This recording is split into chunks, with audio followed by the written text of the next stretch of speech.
folks. This is the third video. We're getting ready to do a little filming here on a bright sunny day up here in the islands. It's a beautiful day and we're gonna film video number 3 on sailing in the Keys after popular requests from all the supporters. Thank you very much. Hello ladies and gentlemen, Frank Papy with the Cruising Guide to the Florida Keys, doing another video with Lucy the Boat Dog. This video is the third one we're doing in the series, and it's on the Keys. I originally wrote this book in 1974 about sailing down in the Keys.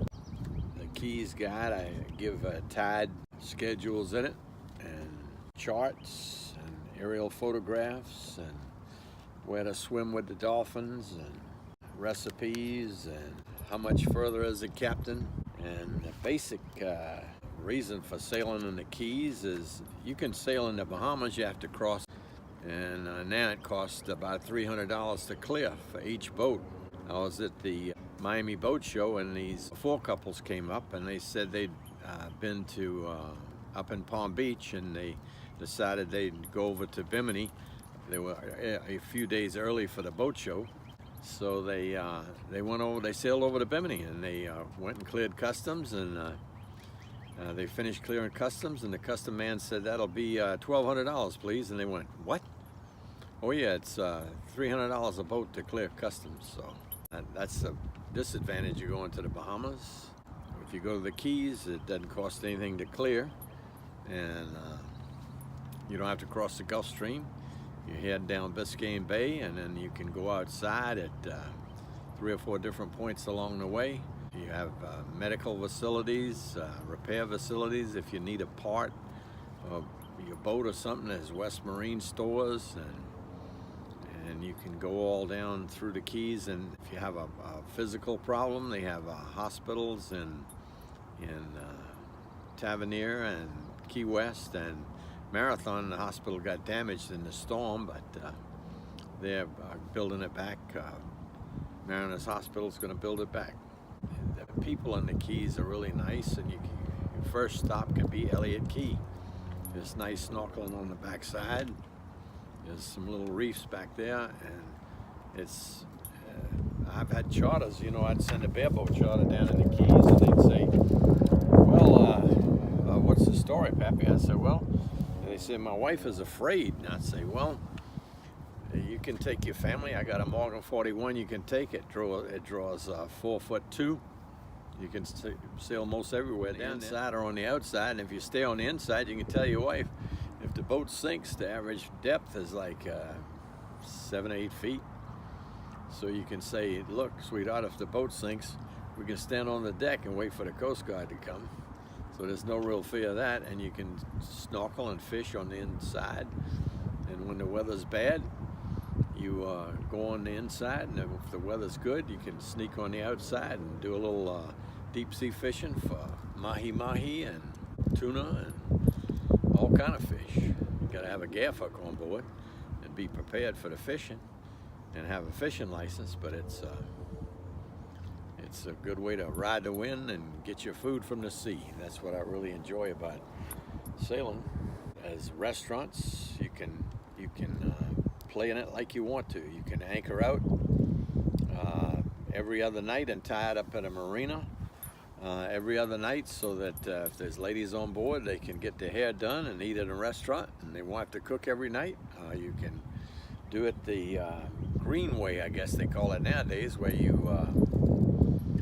go out and you anchor out every night, and you go ashore in the dinghy, and you don't have to plug into electricity. And now with all of the wind generators and the solar panels, most all boats have their own electricity now, so they're very independent.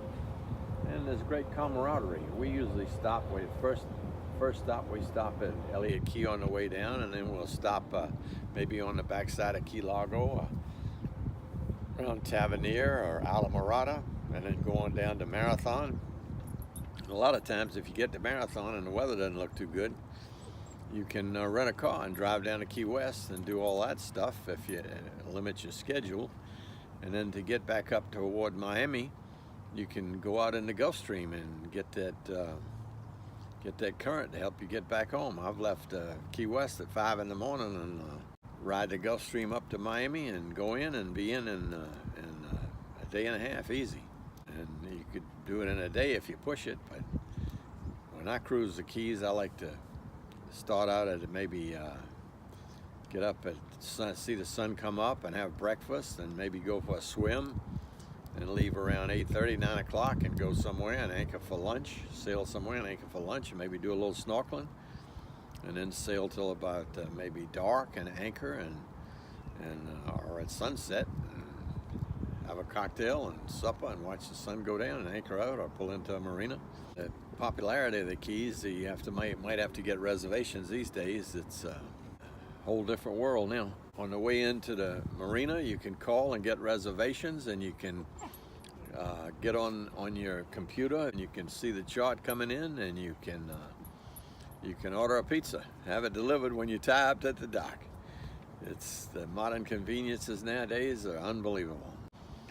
Engine repair and all the great dock masters up and down the Keys. In Key West, you had Big John. I don't know whether he's still there or not, but all the dock masters are very nice and they're willing to work along with you. But if you go in the Keys on a holiday and you want to tie up at a marina and do over the holidays, you got to watch out because a lot of the marinas are so popular. They want you to reserve 3 days instead of just, you just can't come in for Saturday and leave Sunday. You got to book it for the weekend, or, for like Friday, Saturday, and Sunday, or whatever the holiday is. And they have a lot of speedboat races down in Key West. Snorkeling is terrific. John Pennycamp Park up in Key Largo is terrific for snorkeling. And then Lou Key, just below Marathon, is good snorkeling. And then Sands Key Light. And then you can go on down to Dry Tortugas. Dry Tortugas, so we usually leave out of there with maybe a 4-day trip in mind. We take a day to get down there. Sometimes we stop at Marquesas, some islands on the way down. It's like 30 miles and then another 40 miles. It's 70 miles to Key West, to Dry Tortugas. It's beautiful when you're sailing along and you see that fort come out of the horizon. It's an amazing sight and a beautiful place. It's 1 million bricks. It was built in the 1800s and it's fantastic to visit. I always, when I go there, I tie up and find out from the park rangers where the best place to anchor is and all the latest information because they change it constantly. And they also, you have to have a holding tank and you have to have everything you need. They don't have any water or anything down there. No food, no water. But I guess you could get emergency supplies if you had to. I don't know whether they've changed that or not. We used to take the guys down a lot of magazines in the old days, but now I guess they got computers and all that stuff, so they don't need all that. And you get seaplanes that fly in and out of there, and a couple of catamarans that come down to Key West, fast catamarans that take people to Dry Tortugas. But it's a really beautiful place. Loggerhead Key has a lot of birds. They have bird sanctuary kind of thing there. And then there's a particular place where the turtles nest there at Dry Tortugas. And it's a great place to visit. And you just watch your weather on the way back and go back to Key West, and it's terrific. This is the book, and I based the charts that are hand-drawn and colored. We color them in ourselves, so we get the colors right of underwater. This is the chart that it was based on, and these are the fish that are in there, all the different type of fish and